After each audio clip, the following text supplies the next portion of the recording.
নমস্কার, আমার নাম অনিরুদ্ধ বসাক। আমি TMC paediatric surgeon and neonatal surgeon. তো এই বাচ্চাটা এসেছিলো আমার কাছে মার যখন পিরিয়ড অফ গেস্টেশন 38 উইকস, তখন আমার চেম্বারে এসেছিলো ওই একটা অ্যান্টিনেটাল ইউএসজি নিয়ে। ওইখানে লেখা ছিল যে বাচ্চা নাকি লেফট সাইডে যে ফুসফুস থাকে, থোরাক্সে বুকের মধ্যে যে ফুসফুস থাকে ওই জায়গায় পুরো পেটে নাইভি সব লেফট সাইডে বাঁ দিকে উঠে গেছিলো। এটা আমরা মেডিকেলি বলি left sided congenital diaphragmatic hernia. তো আমি যথারীতি ওদেরকে বললাম যে যত তাড়াতাড়ি শীঘ্রই বাচ্চাকে বের করতে, না হলে কি হয় লাংসটা কম্প্রেস হয়ে যায় এবং ওই লাংসটা মানে ফুসফুসটা ঠিক করে গ্রো করতে পারে না। তো সেই মতে ওরা গাইনোকোলজিস্টের সাথে কনসাল্ট করে জিবি হাসপাতালে ডেলিভারি করালো। ডেলিভারি হয়েছিল 19 মে, তাই তো।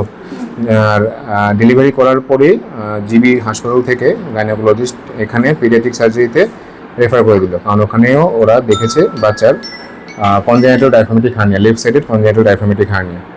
তো আমাদের এখানে হাঁপানিয়া হাসপাতালে যখন এলো বাচ্চা, নেক্সট ডে মানে 20th আমি অপারেশন প্ল্যান করলাম। ও বাচ্চা এসেছিলো 19th।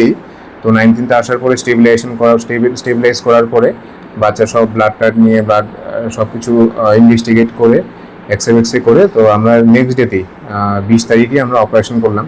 এই অপারেশনটা খুবই ঝুঁকিপূর্ণ ছিল, কারণ বাচ্চার বয়স মাত্র ছিল 2 দিন। এই বয়সে না লিভার না কিডনি কোনোটাই কিছু মেচিওর হয় না।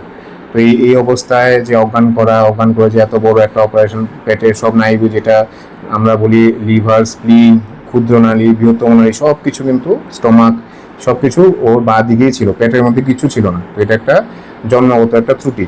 তো এটাকে আমরা অপারেশন টেবিলে সব বাঁ দিকের বুকের মধ্যে, বাঁ দিকের ফুসফুসে এটা ছিল। তো ফুসফুসটা চেপে ছিল আর কি, না ওখানে ছিল না, ওইগুলো সব পেটের মধ্যে থাকার কথা। আর এই বাচ্চার সব কিছু ছিল বুকের মধ্যে, বাঁ দিকের বুকের মধ্যে, ঠিক আছে, বাঁ দিকের ফুসফুসের মধ্যে ছিল।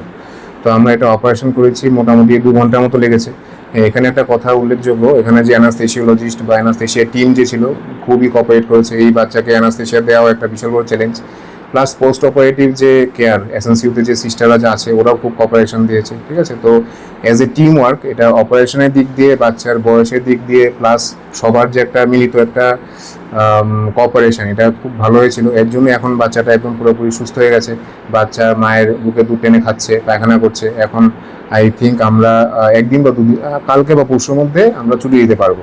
বাচ্চা এখন স্বাভাবিকই আছে। যে বাচ্চাটা মানে কি বলবো, ওটাকে 50-50 চান্স ছিল যে এটা বাঁচবে কিনা বাঁচবে না। ইভেন এরকমও হয়, এরকম বাচ্চা যদি বেশি লেটলি রেফার হয়, দেরিতে রেফার করা হয়, বাচ্চা আমার এখানে টিএমসিতে আস্তে আস্তেই বাচ্চা সাইনোসিস হয়ে পুরো খুব খারাপ হয়ে যায়। তো এটা টাইমলি রেফারেল হয়েছে, মানে যে যখন ডেলিভারি করেছে তখনই রেফার হয়েছে এবং ঠিক ইমিডিয়েটলি এরপরের দিনই অপারেশন হয়েছে। প্লাস সবার একটা মিলিত একটা কন্ট্রিবিউশন, সব কিছু মিলিয়েই এই বাচ্চার এখন সুস্থ আছে।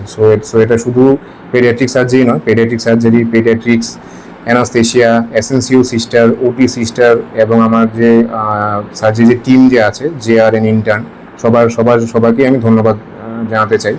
এবং এদের এফোর্টেই এখন বাচ্চাটা সুস্থ আছে। কতদিনের এই শিশুটি অপারেশন? জাস্ট 2 দিন। বাচ্চা যেদিন হয়েছে ঠিক এরপরের দিনে অপারেশন করতে হয়েছে এবং এটা করাতেই বাচ্চাকে এখন সুস্থ রাখতে এখনও সুস্থ আছে।